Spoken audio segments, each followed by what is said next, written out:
नमस्कार। इलाहाबाद हाईकोर्ट में सरकार की तरफ से पैरवी करने वाले सरकारी वकीलों की नियुक्ति के खिलाफ जनहित याचिका दाखिल हुई है। समाचार विस्तार से। उत्तर प्रदेश प्रयागराज सरकारी वकीलों की नियुक्ति को लेकर इलाहाबाद हाईकोर्ट में वीसी श्रीवास्तव ने दाखिल किया जनहित याचिका।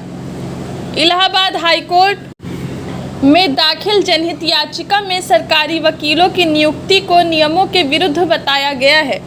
साथ ही आरोप है कि जिन वकीलों को सरकारी वकील बनाया गया है वह मानकों को भी पूरा नहीं करते हैं। ऐसे में सरकारी वकीलों की नियुक्ति मामले में रिटायर्ड जस्टिस के नेतृत्व में एक कमेटी बनाकर इसकी जांच की जाए ताकि सही तरीके से सरकारी वकीलों की नियुक्ति हो सके और जो लोग नियम विरुद्ध तरीके से नियुक्त हुए हैं उसकी सच्चाई सामने आए और सरकारी खजाने का दुरुपयोग न हो पाए।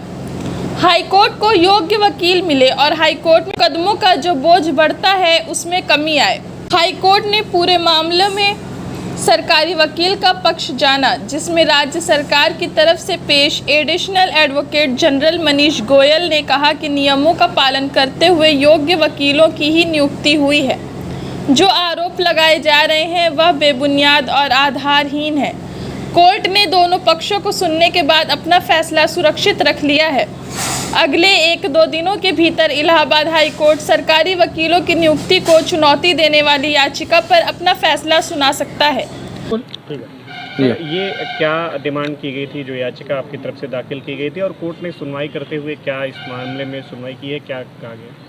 देखिए, माननीय उच्च न्यायालय में हमने सुनीता शर्मा एडवोकेट प्रियंका श्रीवास्तव की तरफ से एक जनहित याचिका दाखिल की और जिसमें यह कहा कि उत्तर प्रदेश सरकार ने हाई कोर्ट में शासन के उत्तर पैरवी करने जो शासकीय अधिवक्ता हैं उनकी नियुक्ति बहुत गलत तरीके से की गई है। उनको कोई न्यायिक अनुभव नहीं उनके पास में और बहुत सारे लोग बना दिए गए जिससे सरकार पर सरकारी धन का भी पड़ेगा। जिला कचहरी और तहसील के लोग बना दिए गए, बहुत सारे ऐसे क्रिमिनल को लोग बना दिए गए और माननीय सुप्रीम कोर्ट का एक गाइडलाइन था कि किस प्रकार के अधिवक्ताओं को निकलना चाहिए और चेयरमैन जो हेड होता है हमारे यहाँ के एडवोकेट जनरल उसकी निगरानी बनता है। तो हम लोगों ने कहा इस तरह की सारी नियुक्तियाँ जो बिना किसी प्रक्रिया के बनाई गई है इसकी जांच एक रिटायर्ड जज की अध्यक्षता में कमेटी बना के करें और भविष्य में एक गाइडलाइन आप दे दें किस तरीके से शासकीय अधिवक्ताओं को नियुक्त किया जाए ताकि कोर्ट में असिस्टेंट प्रॉपर कोर्ट को मिले, क्योंकि इनकी वजह से बहुत सारे केसेस काउंटर रिजवाइंडर न दाखिल करने की वजह से माननीय उच्च न्यायालय में पेंडेंसी शो कर रही है और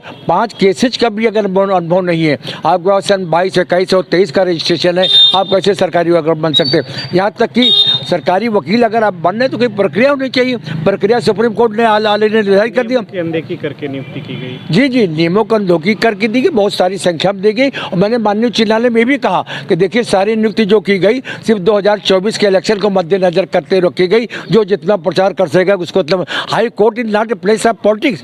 हाई कोर्ट एक सीजन है और एशिया का सबसे बिगेस्ट हाई कोर्ट है। क्या डिमांड है आपकी? डिमांड हमारी ये है कि जितनी नियुक्तियां की गई है इन सब नियुक्तियों को रिटायर्ड जज की अध्यक्षता में कमेटी बनाकर इसकी जांच की जाए और भविष्य में जो नियुक्ति हो इसका एक निर्धारित प्रक्रिया और मानक तय किया जाए ताकि भविष्य में इसकी गड़बड़ी न होने पाए। क्या कुछ कहा है?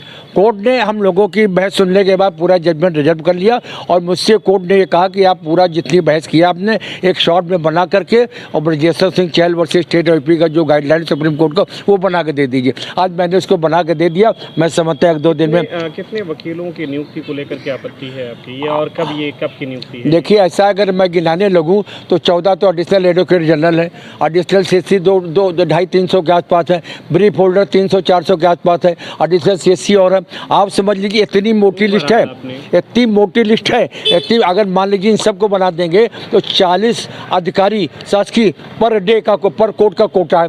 40 अधिकारी आपके कहाँ बैठेंगे कोर्ट के अंदर? 3 या 4 सीट रहती है।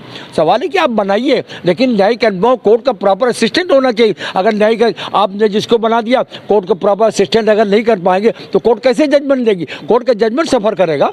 तो हमारा तो इरादा सिर्फ मतलब कि आप इनकी जाँच करें, जो योग्य लोग हैं कॉम्पिटेंस से ट्रांसफर कौन मैनर में करिए, एक निर्धारित प्रक्रिया में करिए। एडवोकेट जनरल साहब की अनदेखी की गई। अच्छा, एक बात और बताऊंगा, इन सारी नियुक्तियों का अप्रूवल माननीय उच्च न्यायालय में माननीय चीफ जस्टिस साहब से नहीं लिया गया, जबकि पहले लिया जाता था। अगर माननीय चीफ जस्टिस साहब नहीं लिया गया इसका अनुमोदन, तो मैं समझता हूँ कि शासन ने